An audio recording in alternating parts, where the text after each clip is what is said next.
Yo, what's going on, homies? It's your boy Stump back from the OPTC video, and in today's video, we're diving into the 10-star difficulty against KIZUNA Clash VIVI BECCA with the teams I put out with my preparation video this morning. I was a little bit late to the party with KIZUNA, but don't stress, we have the playthrough video for you guys. The first half of the video will be with a identical friend captain, so we'll be running double shanks, and then the second half of the video will be actually utilizing a Bonnie and Sabo friend captain if you guys can find them. But don't stress, if you can't find Bonnie and Sabo friend captains, you will be able to still clear it with double shanks. He actually does it very, very nicely. As you can see, I am using the suicide strat. Make sure you guys are using this suicide strat every single time there is a non-super boss KIZUNA, so that way you can allow your friends and your alliance members to pick up extra runs, so that way you can clear as many bosses as possible without using any potions. Make sure you guys are staying on top of your assists every 15 minutes as well. That way you can actually build up enough tokens, like I said, to pop the boxes over in the exchange. So very important that you guys manage to get to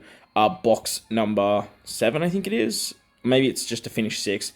You just ideally want to finish box number 6 to get the last VV skull.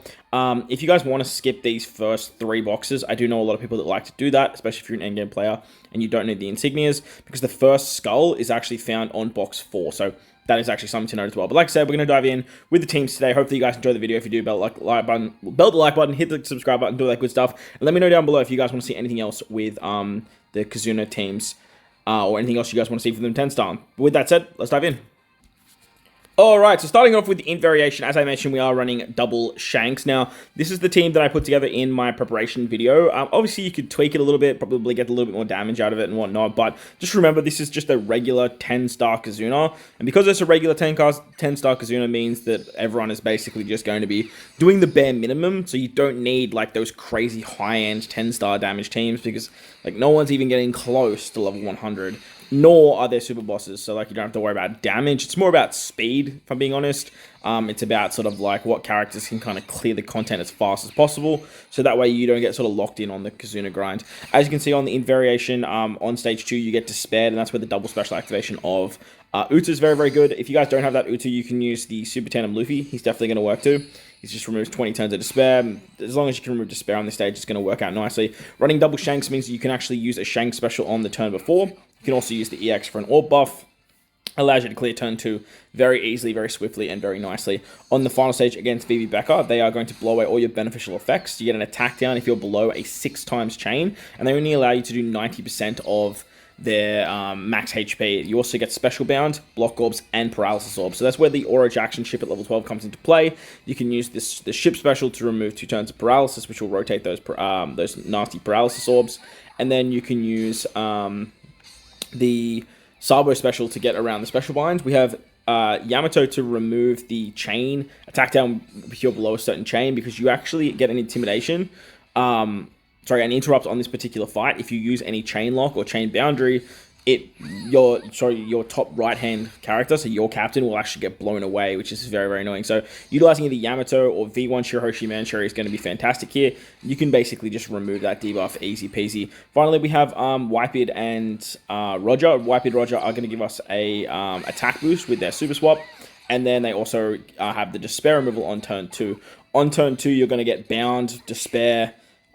Your friend captain gets slot bound. It's just very, very annoying stuff, and obviously you have to deal with it because of the damage limiter. So utilizing Roger and Newgate's swap again to get another attack boost, and then use their special to turn that attack boost into a 3x orb boost, attack boost, and also increase the color affinity. Just allows you to do a little bit more damage on that second turn to kill VIVI BECCA. So works fairly nicely. I don't really see us having too many issues with this particular team. Just remember, you can't use a chain boundary. You do need to either be above a 6x chain. So if you're using Sabo and Bonnie, you can make that work, which you guys will see in the second half of this video. But for now, if you guys are looking at just farming assists, that's a very good way of doing it. Moving on to the quick fight now. This is the team that we threw together in the preparation video. We are using Shanks once again. Shanks is just fantastic because not only is he a Cerebral booster, he's a Slasher booster, which both Cerebrals and Slashers are boosted for both of these fights. So if you can just build like Cerebral Slasher-based teams, it's going to work out pretty nicely. For this one, Fighters also get the good stuff. So the Super Tandem Luffy is fantastic for this particular fight, as he can actually take care of the Despair. Now I'm thinking about it on the previous fight, you probably can't use Luffy for the Despair removal, because he's not getting cooldowns. But I'm sure there's another character that can get despair removal. On to stage 2, you come up against Saints. I can't remember which one this is. I believe it's the... I don't even know which Saint it is. But you get a full board of type orbs that become unfavorable, and your captains get block orbs. I actually forgot to use the special of... the EX special of Shanks here, but I still managed to kill. It's probably with my investments though, so make sure you use one of the EXs of Shanks. You obviously don't need 2 of them for the final stage, so make sure you use one there. The support of Usopp is very, very clutch to get through the barrier on that turn. You could probably use a Shanks special, now that I'm actually thinking about it, because you can just remove the barrier, and that's going to work out super hunky-dory, and you don't really need that Usopp support, but the Luffy does help out, because you obviously need a Luffy character for Shanks. With this team, you have the EX of Roger as well. Using the EX of... Shanks on the final stage will give you an orb buff. You can use Luffy to remove the despair. Shanks captains remove the bind. Roger's your attack booster and your 95% damage reduction, because you do get 50% HP cut on turn 2. And you have to take 300,000 damage on death here. So you really, really want to have a high damage reduction, and 95% is pretty much the highest that you can possibly get, which allows you to just basically turn that 300,000 into 15,000. Just be careful with your rushes though, because obviously like using a rush ability is going to affect your HP threshold.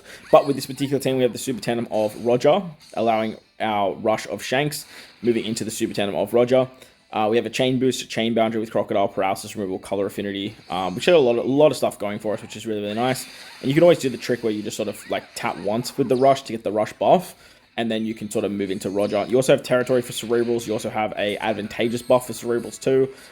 So you are hitting fairly hard with the crocodile at the last tap. But you could probably substitute out, say, Crocodile with another cerebral character that destroys paralysis. There are plenty of characters that do so. Or you could probably substitute some supports and then just, like, not worry about bringing Crocodile and just bringing any cerebral dex character. Remember, Shanks obviously increases the charge of specials, which means you can use the Aura Jackson like we did before. And then using the Aura Jackson will remove 2 turns of paralysis as well. Moving to the second half of the video, we are using a Bonnie and Sabo as a friend captain. Bonnie and Sabo make this fight just so much easier. Now, the design of these teams was to sort of not worry about what friend captain we're bringing. Obviously, a friend captain is going to help out drastically. If you can run the same captain, like, it's just going to make grinding and farming just like a lot easier. But again, if you can find Bonnie and you can find Sabo, then I would definitely use them as a friend captain, because they're just going to give you more rewards. They can remove despair, which works great for stage 2 of the Invariation. But again, we're going to use Uta just to remove this. You don't really need too much damage here, so you can just basically rely on Uta and Uta's double special activation to give you a chain boost and a conditional buff, and then basically you can just sort of kill there, which works really, really nicely. On the final stage, we are going to have to deal with that damage limiter, the block orbs, the attack down with a certain chain, paralysis orbs, and remember, if you use a chain boundary or chain lock, your captain is going to get blown away. So the idea of utilizing a Bonnie and Sabo as a friend captain is Bonnie and Sabo can apply that Toki ability that just makes you immune to basically everything. And as long as you select your captain for this fight, you can actually just bypass the blowaway, and that way you still get the chain lock that Bonnie and Sabo can provide. So works out pretty nicely there, and allows you to get a lot more damage and not even remove that attack down blow a certain chain. But again, we still have Yamato on the team. Yamato removes that. She gives you the damage reduction conversion buff. She provides a lot for the team, even if you aren't sort of, even if you are getting above that 6 times chain. Something to note too is you don't really need the ace support on this particular team if you guys are using Sabo and Bonnie. But again, I would just leave it there, just like make the grind just a lot easier.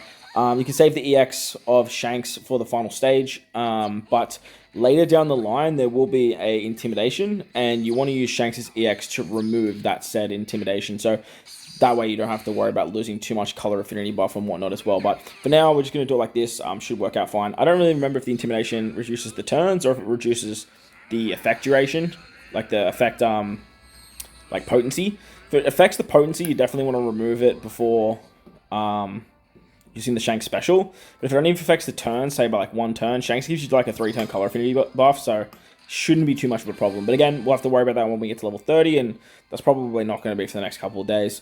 Moving on to the final run of the video, we're taking on the quick variation with a Sabo and Bonnie friend captain. I can't believe I haven't stuffed that up once this video. That's crazy.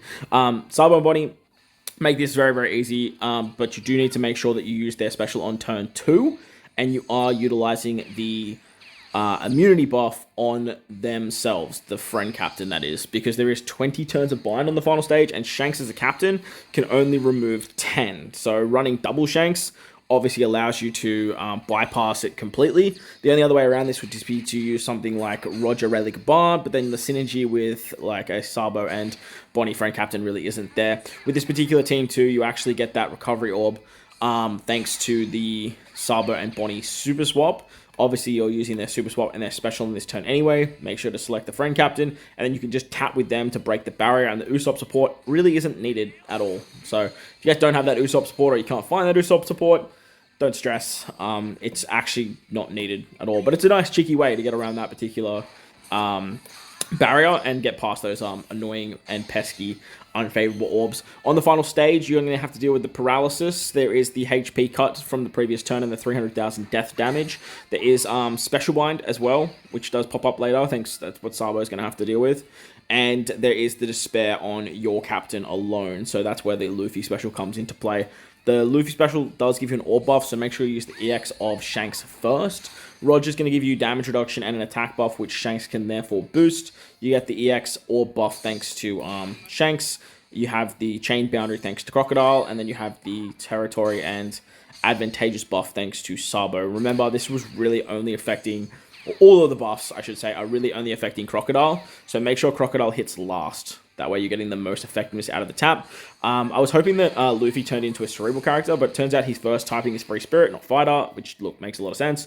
But unfortunate that it is the way that it is, because if he was a fighter free spirit instead of a free spirit fighter, then he would actually turn into a cerebral character there. So we're going to use one of the taps for the rush, and as you can see, we have plenty of damage there to take out VIVI BECCA. Make sure you have above 15,000 HP, or even less, depending on your sockets. Like, I only take 10,000, and should work out pretty hunky-dory. But that's going to wrap up the video. Hopefully you guys enjoyed it. If you do, hit the like button, hit the subscribe button, do all that good stuff. Most importantly, wherever you guys are in this beautiful world, please remember to enjoy the rest of your day. As always, homies, thank you for watching, and I'll catch you all in the next one.